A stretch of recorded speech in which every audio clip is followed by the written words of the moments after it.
It was so weird to me to see this whole like hall of white people get up and clap for Brittany Griner, and she's just standing there awkwardly, like, "Yes, I smoked weed in Russia, and I'm a hero."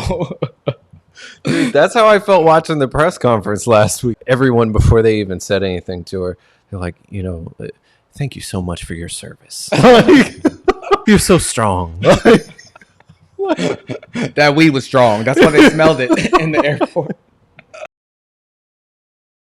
They started doing the Whitehouse Correspondence Dinner again. Yes, indeed. Yes, indeed. I didn't get a chance to catch it. Did you listen to any of it? Yeah, I watched some of Roy Wood Jr.'s. I watched his whole like monologue. He did like 20 minutes.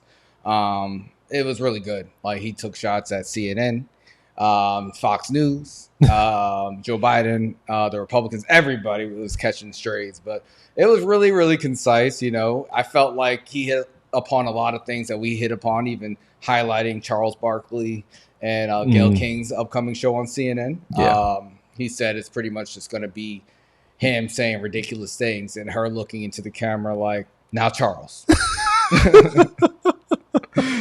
So he did a really good job, man. I really hope that they give him the job at the Daily Show. I know they've had a lot of people like fill in since Trevor Noah left, but hopefully he gets the gig. And Joe Biden, he went up there, he shouted out Brittany Griner.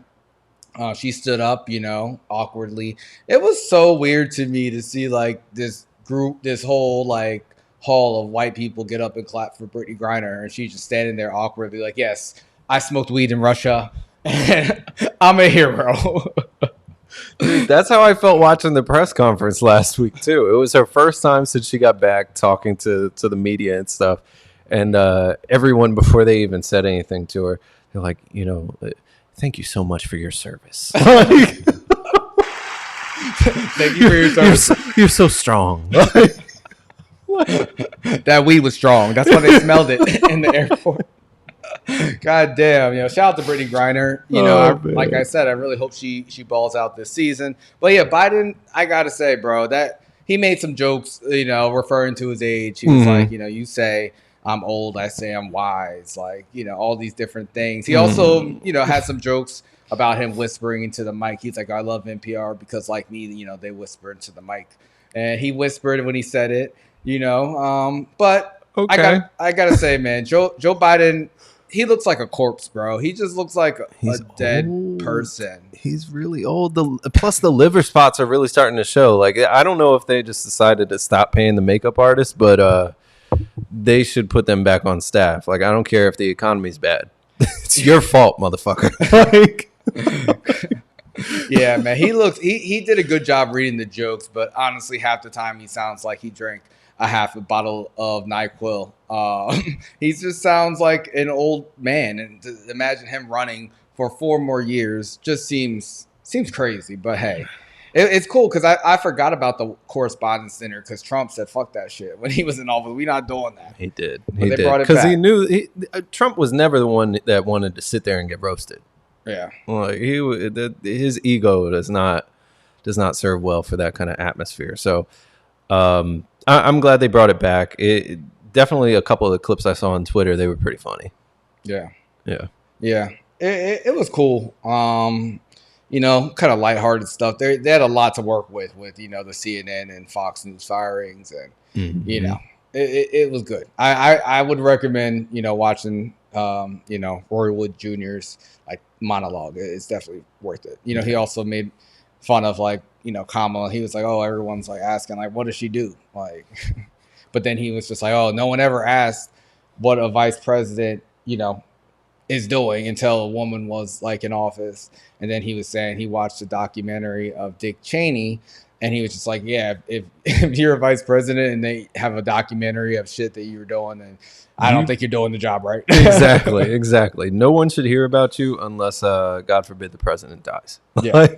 Yeah. But yeah, it was good. But yeah, man, I'm sure Joe Biden had a lot of people writing those jokes for him. As Roy Wood Jr., they're good writers, but a lot of the TV writers, man, they're going on fucking strike, bro. That's right. More than 11,000 members of the Writers Guild of America are set to go. Well, they're already on strike for the first time since 2007, man.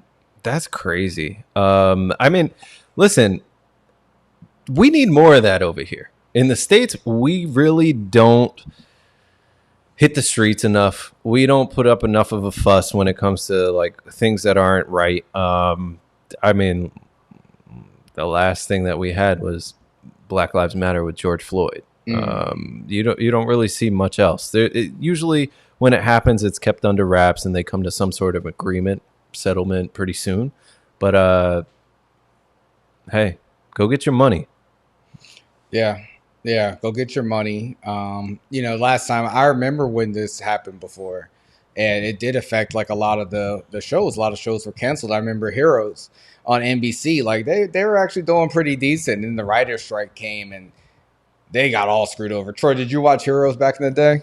No, I wanted to, and I heard after the writer's strike, it kind of went downhill after that. So I was like, yeah, I'm not gonna waste my time with that.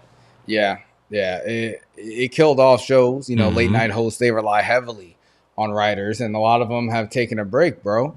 Yeah. Do you think that they're gonna, settle this anytime soon? We'll see. It seems like the major sticking points right now are mandatory staffing and duration of employment. Which, I mean, if you're trying to negotiate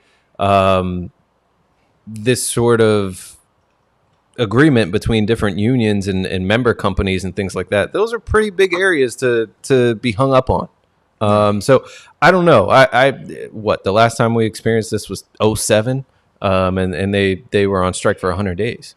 Yeah, that's a long time, man. And I don't really care. Like, honestly, I don't watch a lot of like late night shows. I don't know how this will impact other, shows that we watch on TV. But I do hope that they get paid. I'm always for the workers, especially when they're trying to automate fucking everyone's job, bro. Do you think now with AI that these writers can be replaced with ChatGPT? I mean, I actually had ChatGPT like make a fake Seinfeld episode, and it was pretty good. I had to give like it a few different tries, and then I could piece something together. But it actually worked pretty well. Do you think that they're going to try to use AI to write some jokes? I don't know. They might. I mean, I'm not going to lie. I've recently used ChatGPT to help me get some work done as well. You're completely right, though. It takes a little bit of time. You got to catch an attitude with it. Like, yo, that's not what I told you to do. I said put sections 1 and sections 2 together and make it more fluent and readable. Like, come on. How many times I got to ask? You better talk to the AI nice, man. They don't forget, bro. They don't forget. But I don't think that ChatGPT is there yet. But I do think that from a money standpoint, these companies that are involved with this strike and stuff, they're going to see drops in their stock price. We already have an economy that's struggling. I don't know if it's enough to really trigger a recession, but some of these companies are big names: Amazon, Netflix, CNN, like Sony, like Disney, all these major companies. So yeah, to be seen. Yeah, we'll see. We'll see how long it lasts and how it impacts, the industry.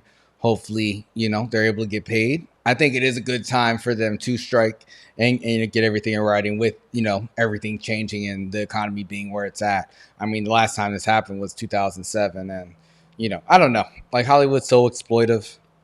Like, I just always think it's good to protect yourself, man. Yeah. From a money standpoint, they're saying that the union's proposals would gain writers about $429 million per year. Damn. And the current offer is about $86 million per year. Damn, that's a big difference. That's a crazy difference. Yeah. Hopefully they can find somewhere in the middle to meet, but yeah, that's a big delta. Big delta. Shout out to all the writers. Yeah. If anyone wants to hire us, big bags. Yeah, for real. For real. Listen, a fraction of whatever y'all paying them, let me know. Nah, bro, writers don't get paid that much, man. What do they do like in the meantime while they're on strike? I wonder. Like, make TikToks. I was gonna say, like, just start driving for Uber, like delivering for DoorDash. What are they doing? I think that's what they're already doing. That's why they're fighting for more money. So what difference does it make? Making these motherfuckers rich. But hey, it's capitalism. subscribe on YouTube, subscribe on Spotify, follow on Instagram, Twitter, TikTok, all the apps. We're everywhere. We are everywhere.